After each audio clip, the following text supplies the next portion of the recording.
maglingkod sa daan ng pagpapakumbaba. Sa Juan chapter 1 verse 25, tinanong ng mga Pariseo si Juan Bautista, "Bakit ka nagbabautismo kung hindi ka ang Mesiyas, ni si Elias, ni ang propeta?" Tinutukoy nila si Juan na hindi katulad ng kanilang inaasahang malalaking leader o mga propeta.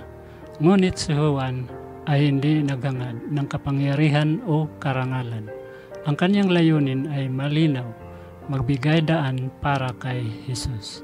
Ipinakita ni Juan na ang tunay na layunin ng ministeryo ay hindi ang personal na kapakinabangan, kundi ang paglilingkod sa kalooban ng Diyos upang ituro si Kristo sa iba.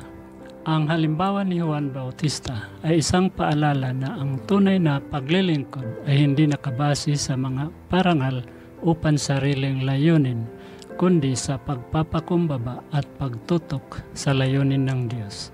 Tinuturoan tayo ni Juan na ang ating misyon sa buhay ay hindi ang magtamo ng kaluwalhatian para sa ating sarili, kundi ang maglingkod at magbigay daan upang si Jesus ay makilala at maranasan ng iba.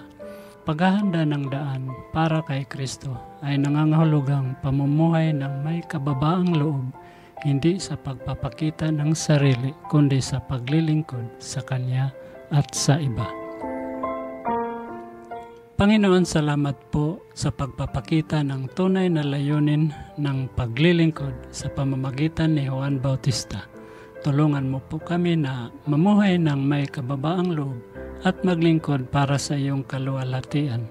Naway maging buhay namin ang magbigay daan upang si Jesus ay makilala at maranasan ng iba. Ipagkaloob mo po sa amin ang pagnanais na maglingkod at magturo sa mga tao patungo sa iyo. Sa pangalan ni Jesus. Amen.